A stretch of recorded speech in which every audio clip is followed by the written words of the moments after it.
Our third speaker is a neurosurgeon, a clinical professor, and a holder of the endowed Chang Wing Hing Professorship in Clinical Neuroscience at the University of Hong Kong. He graduated from the Medical College of St. Bartholomew's Hospital in London with MBBS and the University of College London, and with intercalated Bachelor of Science in Physical Anthropology in, never mind the year. So during his surgical training in the UK, the US, and Hong Kong, he was awarded the Hallett Gold Medal by the Royal College of Surgeons. He is currently the president of the Hong Kong Academy of Medicine and the co-chairperson of the Academy's Professionalism and Ethics Committee. Uh, Sad to say, he had only several authored uh, peer-reviewed journals, like 11 books, 2 monographs, 127 conference papers, 68 publications, and delivered 122 invited lectures. I cannot say more of this guy. I'd like to give you Professor Gilbert Leung, who will talk about ATLS, or A for Asia. Yes. Oh, thank you again, Chairman, for that very kind introduction, and thank you for the organizer for having me here. I sort of coordinate ATLS activities in Asia, so I'm delighted to give you a brief introduction of what it is and what is the current status of ATLS in Asia amid the pandemic. You've all seen this map. The ATLS international family has 17 regions. Most of them would be in North America. The others would be spread around the world, as shown here. The gray area, it's roughly where ATLS has not landed yet. This map, however, is old, and I'll show you a more updated map later on. I subtitled this talk as A for Asia, but to be politically correct, it should be Asia, Australasia. I'm glad that my Australian colleagues are not here. They would be very upset if I exclude them. But anyway, as mentioned earlier in the introduction, Asia has a very large population, and ATLS plays a very important role in this area. Many of you would know the story of ATLS, but for others, allow me to just give you a brief introduction of how it all began. Began with this tragedy of involving the family of this gentleman, Mr. James Steiner. His plane crashed and his family members, some of them were killed, and they were cared for in a very small hospital near the site of accident. And he had very bad experience with the medical care that his family received. And he said this, quoted, that if he could provide better care in the field with limited resources than what my children and I received at the primary care facility, then there's something wrong and something has to be changed, and change he did bring. He started the first course of ATLS in 1978, and that was later introduced formally by the American College of Surgeons Committee of Trauma. In essence, it provides a safe, systematic, and reliable system of trauma care, and it also promotes a common language among the people who care for trauma patients. Currently, I think over 1 million doctors have been trained in over 60 countries, including many in Asia. And I'm sure many of you here would have been through the course already. But allow me just to highlight the key principles. You know the A, B, C, D, E approach, and I just stole the A for airway and changed it to Asia. The idea is to treat the greatest threat to life first. The actual diagnosis is not immediately important. It will become important, but we have to treat the patient during the golden hour when the chance of salvaging the patient is relatively high. But then if you don't do it, then there's a high risk of death. it is a systematic approach. It's very effective, reproducible, and arguably measurable. I say arguably because so far I am not aware of a lot of evidence that can definitively say that ATLS can improve trauma care, but I think the common observation is that it does. So this is the ABCDE principles. I won't repeat again. The sequence that we like to promote is this primary survey, secondary survey, reevaluation, and definitive care. The idea is to keep the patient alive when you're working alone or with just very limited resources, to keep the patient alive before he or she can be transferred to a more high-level facility. So the course itself involves live demonstrations, interactive lectures. Used to be lectures, now it's more interactive discussions, whereby the slides become simpler and the participants are expected to answer questions, raise questions, and discuss clinical scenarios. The skill stations remain, the surgical practicum as well. The surgical practicum can be conducted on cadavers, animals, animals, not cadavers, and on also mannequins. And there are group discussions as well. So the benefits of ATLS, the main benefit would be the impact on trauma care and the associated societal gain. It also has very important implications for professional training, the way we train people, the standard setting, and that can be seen to have improved or influenced medical training in general in many countries. And the principles of ATLS could be applied to other situations apart from trauma. And if you join the ATLS family, then you make friends, and your country, your system can acquire certain international credential and recognition as well. So my involvement of it started before 2016, when I was sort of acting as a instructor, but then I met Dr. Michael Holland, a gentleman I'm sure you all know well. He was pivotal in promoting ATLS in Asia. He, rather sort of impulsively passed the Region 16 chief position to me in 2016, and I've never regretted since, because it is really a very exciting experience. I worked with some fabulous people. Here on the left would be the two ladies from the Committee on Trauma of the American College. Within Region 16, I worked with my deputy, Scott, and then we have the national coordinator, Leslie, and also the educator, Debbie. These two ladies are also very highly regarded within the international ATLS family in terms of what they do beyond Region 16. So looking at our Region 16 activities, many of us tend to remember these: great food, great party. The Australians tend to get carried away sometimes, and usually halfway through the meal, they would start singing. But other actually equally important activities would include these. We go to the region meeting, we have the global symposium, and the scientific congress. Within the region, we coordinate and support national training. We contribute towards the ATLS curriculum. Every year during the annual region meeting, we have a residency paper competition. The winner will then go to compete at the American Scientific Congress with residents from other regions.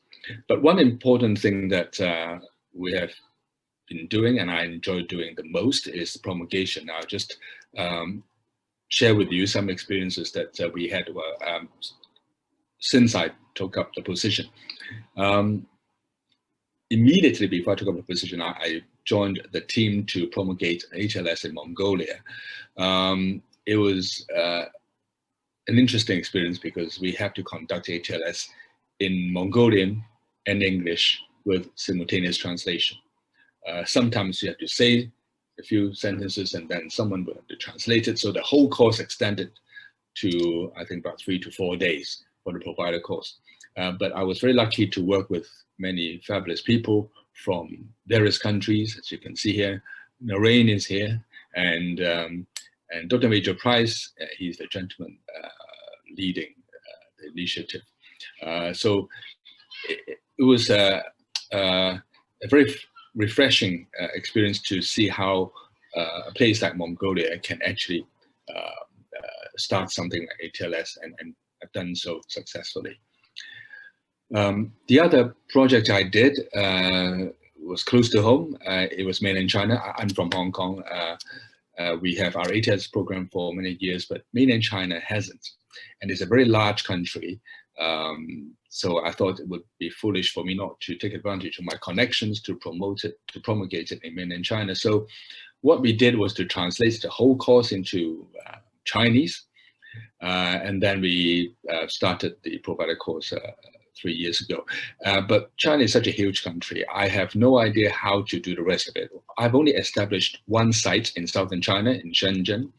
But if you look at the number of people and doctors in China, I quickly worked it out a few days ago that there are roughly about 2 million doctors in China. If we do one course a day in China, to train 10% of that will roughly take us about 35 years.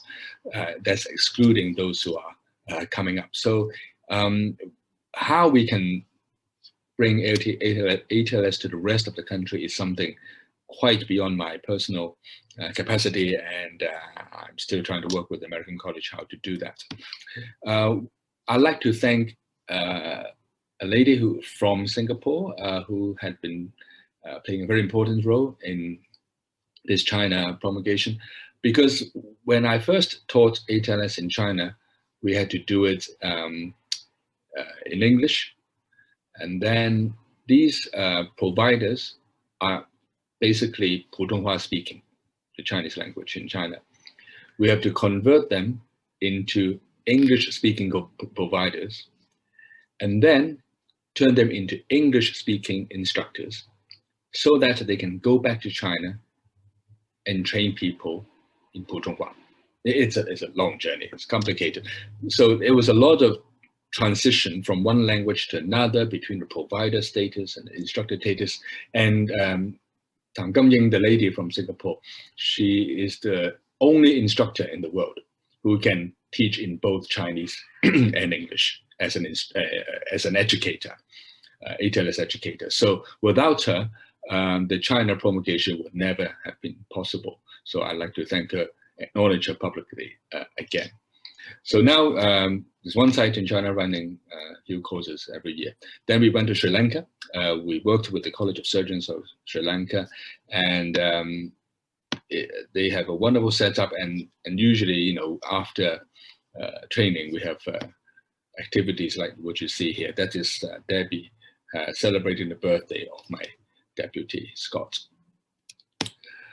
So when everything was looking nice and well, the ATLS gave us the 10th edition. I'm sure you all know what it meant. So we have to change the way we teach.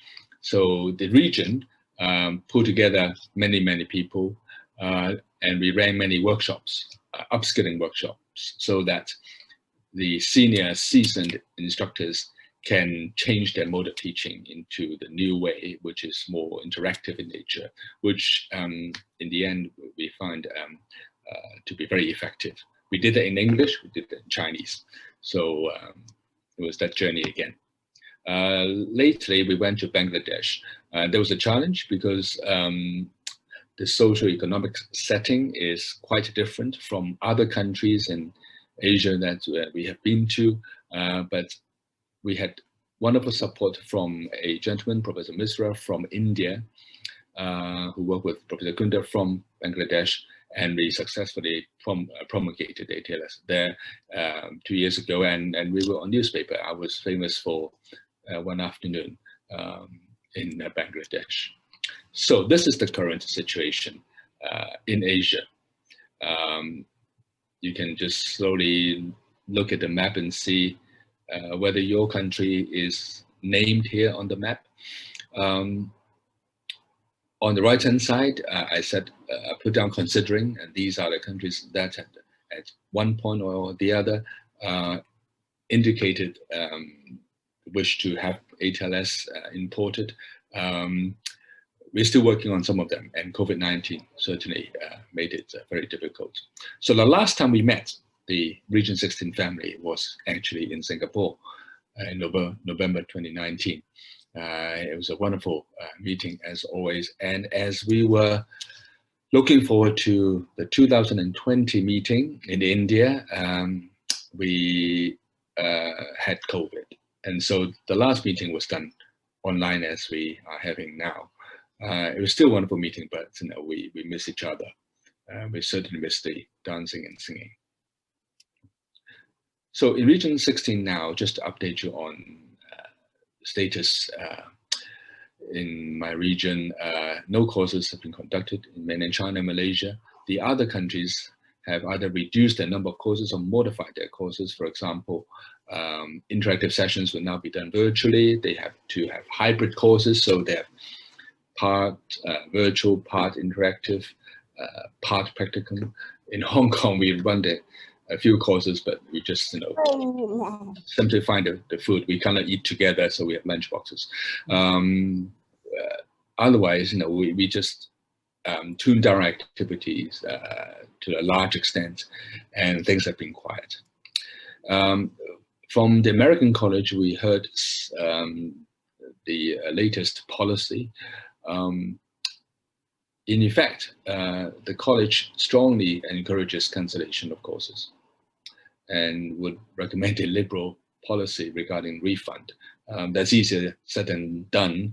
It's easier said on their side and hard to do on our side. And so there was a bit of a financial implication as well. We can't say when ATLS would normalize, would resume completely. As far as the college is concerned, it's a local decision based on governmental policy. They also encourage people to use the ATLS and hybrid model to prepare ahead, and that would mean using more online platform, more preparation ahead by watching the online materials, etc. There are things that can be done virtually, such as the interactive discussion, assessment demo, demonstration, triage, but skill stations, they would have to be done face-to-face. But the general trend for ATLS is that all tests would be done online, and I think people would like to have, you know, would like to sort of spend a shorter time during the course, spend more time flexibly before the course. Worldwide, I think that's the trend. And also, if your status is expiring, then the college will extend you for 1 year. So there are some ongoing regional issues. We like to communicate with the college to have something more relevant to our region in terms of clinical scenarios, etc.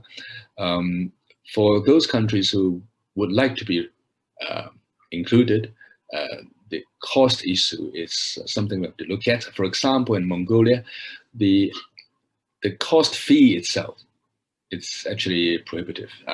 If you look at comparing the salary of a surgeon in the US versus that of Mongolia, the difference is, you know, is big. And to pay for a course in Mongolia with 35 US is equivalent to asking a doctor in US to pay 3,500 US. That is the sort of conversion that they have made. So obviously something has to be done about how to cut down the cost to upcoming countries. Promulgation, for the same reason, would have to be more flexible. Now, currently, the country would have to pay for a lot of faculties traveling to it. There are some very rigid procedures, and that can delay or make impossible promulgation in some places. Translation needs help from the college, and we also need help to bring people to the American conferences or even to the region meeting, and to support the faculties to visit recently promulgated programs to provide some kind of oversight. And all these cost money, and the region itself has no money. I don't even have a bank account, which is a good and bad thing. But that would mean I have no way to support anyone to travel. And that may not be a problem in North America, but it is a problem in our region. But the final question is, you can ask whether ATLS is the most suitable course for some places in our region. Not to say that they don't deserve the training, but it's got a lot to do about the socioeconomic situation and healthcare setting as well. So for those places, maybe the team course can be helpful. Is the student medical student version, if you like, an abbreviated version of ATLS. It doesn't substitute or replace ATLS, but it's very useful educationally, and it's something that some of you might like to explore if you have not already done so. And there are other things that we are looking at. For example, simulators, spare parts, as opposed to buying them from, high-income countries, can we produce them locally, like using 3D printing material, etc. There are copyright issues, intellectual property issues, but we are exploring those as well. ATCN is something closely affiliated with ATLS, and you all know that how important nursing care is in trauma. And in China, we have started this instructor course, and hopefully it will spread in China as well. So the next meeting, the US meeting, will be done virtually. It's the Global Symposium, and I'm very pleased to say that from the 2020 region meeting, Dr. Rachel Chen from Singapore was our winner, region winner, and she will compete at the Global Symposium online in March this year. The next Region 60 meeting will be in India in November. Likely will be done virtually, and sadly.